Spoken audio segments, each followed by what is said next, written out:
यहाँ पर एक विशेष पुराना व प्रसिद्ध मंदिर है, वह मैं जानता था, इसीलिए उसे देखने के लिए भी एक प्लान बनाया था। दोपहर होने वाला था, इसीलिए एक होटल में जाकर दोपहर के खाने को समाप्त किया। खाना खत्म कर उस मंदिर को देखने चला गया। खाना, घूमना सब कुछ खत्म कर घड़ी की तरफ नजर दौड़ाई तो देखा 4:30 बज रहे हैं। एक दुकान से 3 मोमबत्ती खरीदकर रॉयल फ्लैट पहुंचते पहुंचते लगभग शाम हो गया। ठंडी में शाम कुछ जल्दी ही हो जाता है। मैं धीरे धीरे सीढ़ी से ऊपर चढ़ने लगा।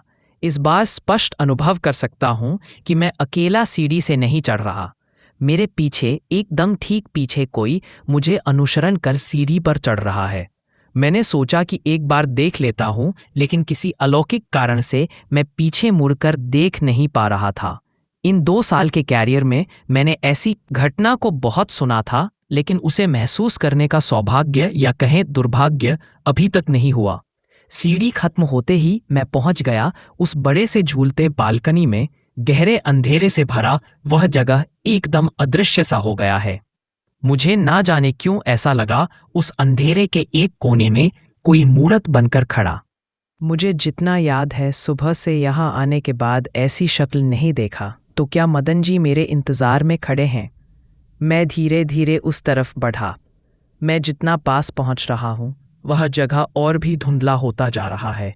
वहां पर पहुंच देखा कि कोई नहीं है तो मुझे खुद पर ही गुस्सा आया, क्योंकि इतने अंधेरे को जानते हुए भी मैंने मोमबत्ती को क्यों नहीं जलाया। पॉकेट से एक मोमबत्ती को निकाल कर जलाया और उस जगह के लास्ट में खड़े होकर सोचने लगा कि ऐसे शोर शराबे वाले शहर के बीच एक ऐसी रात जहां पर गहरा अंधेरा और कुछ भयावह अनुभूति ही साथी हैं। महेश जी के पास से जितना कुछ सुना है इस फ्लैट के बारे में, वह बहुत ही आश्चर्य व रहस्यमय है। 4-5 महीने पहले जयप्रकाश ने अपनी पत्नी और छोटे लड़के के साथ इस फ्लैट के सबसे ऊपरी हिस्से यानी 5वें तल्ले को बुक कराया था। जयप्रकाश पेशे से दाल चावल के व्यापारी थे। मैंने सुना उनकी पत्नी बहुत ही सुंदरी थी। वह एक लड़के की माँ है, यह सुनकर किसी को विश्वास नहीं होता था। रूप और मन दोनों ही तरह से वह खूबसूरत थी, लेकिन उनके रूप और गुण के कारण जयप्रकाश के जीवन में झंझट का अंत नहीं था। पहले जहां रहते थे वहां किसी एक घटना के कारण घर को छोड़कर इस फ्लैट में चले आए थे। एक गुंडे की नज़र माला देवी यानी जयप्रकाश के पत्नी पर पड़ा। इस बारे में जयप्रकाश ने जानते ही विरोध किया, लेकिन उनके साथ जीत नहीं पाएंगे यह सोचकर वह ज्यादा कुछ कर नहीं सके। घर को छोड़कर चले आए इस 5 तल्ले के रूम पर। यहाँ पर 4 महीने अच्छे से ही कट रहे थे, लेकिन इस महीने के अंत में जयप्रकाश के व्यवसाय में घाटा हो रहा था, जिसके कारण अक्सर उनका अपने पत्नी के साथ झगड़ा सुना जाता। पर उस रात ऐसा कुछ यहाँ हुआ था जिसके कारण आज यह फ्लैट अंधेरे में खो गया है। महेश जी ने मुझे यह घटना मर्डर जरूर बताया है, क्योंकि माँ और लड़के की बॉडी कमरे के फर्श पर मृत मिला था। मरने के 4-5 दिन बाद फ्लैट मालिक के संदेह होने पर पुलिस बुलाने के बाद इस घटना का पता चला था।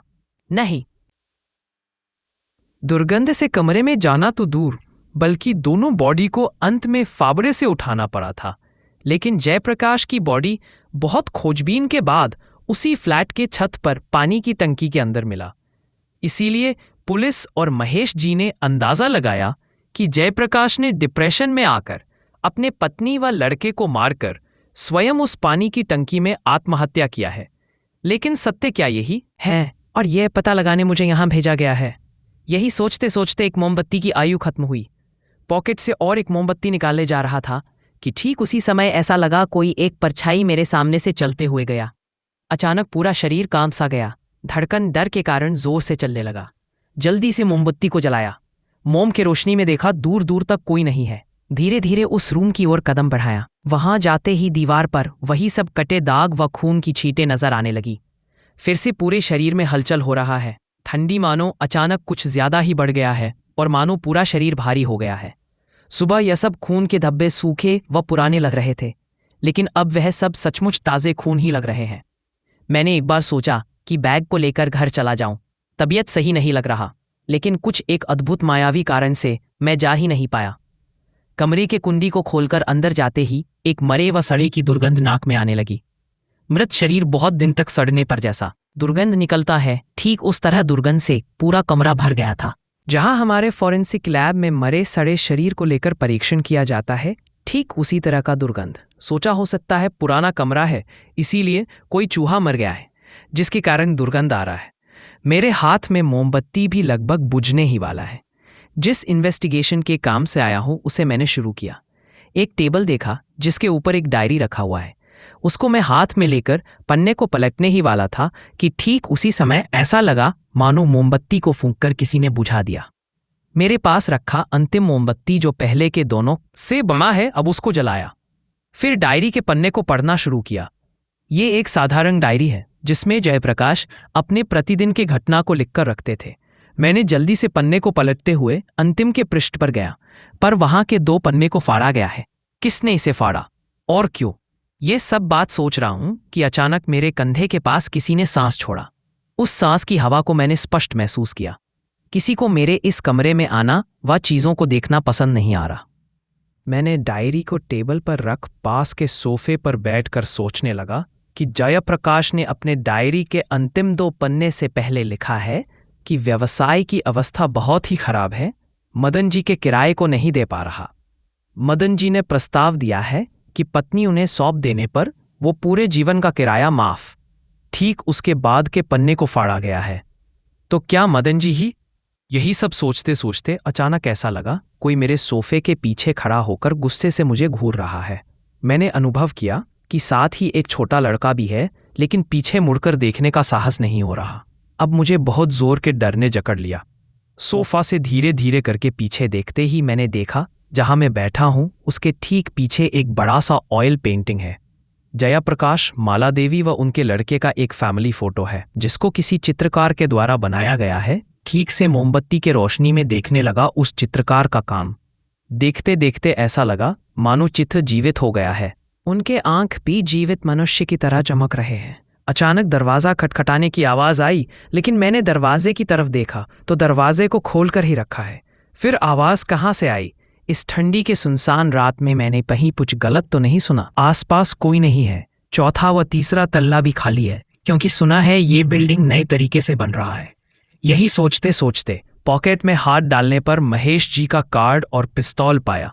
फिर सोचा कि पूरे घटना को उन्हें फोन करके बताऊं, लेकिन पॉकेट में फोन खोजते ही याद आया सुबह आशीष के मैसेज को देखकर फोन वहीं बिस्तर पर छोड़ आया हूं। आज ही यह सब होना था। इतने दिन के ड्यूटी में कभी भी फोन को अपने पास रखना मैंने नहीं भूला। यही सोच ही रहा था कि सोफे के पास बिस्तर से एक आवाज आई। घूमकर देखते ही मेरा पूरा शरीर डर से कांप गया। मोमबत्ती के पीले रोशनी में मैंने देखा कि बिस्तर पर हल्का लाल रंग के साड़ी को पहनकर एक महिला सिर झुकाए बैठी है और उसके पास एक 9-10 साल का लड़का सोया हुआ है। मैंने पहले सोचा कि कुछ गलत तो नहीं देख रहा, लेकिन नहीं, वह महिला अभी भी बिस्तर पर बैठकर लड़के को सुला रही है। उसके पैर की पायल मोमबत्ती की रोशनी में चमक रहे हैं। यह देख मैं एक ही प्रार्थना कर रहा था कि वह बस मेरे तरफ न देखे। मैं आराम से उठा और धीरे धीरे अपने कदम खुले दरवाजे की तरफ बढ़ाने लगा। तुरंत ही वह सड़ा दुर्गंध और तेजी से उस कमरे में बढ़ने लगा। दरवाजे के पास पहुंचने वाला था कि उसी वक्त मैंने देखा वह बालों से ढकी चेहरा धीरे धीरे मेरे तरफ ही घूम रही है। कमरे से दरवाजे पर पहुंच मैं उसे बंद करने की ताकत भी मानो खो बैठा था। I am I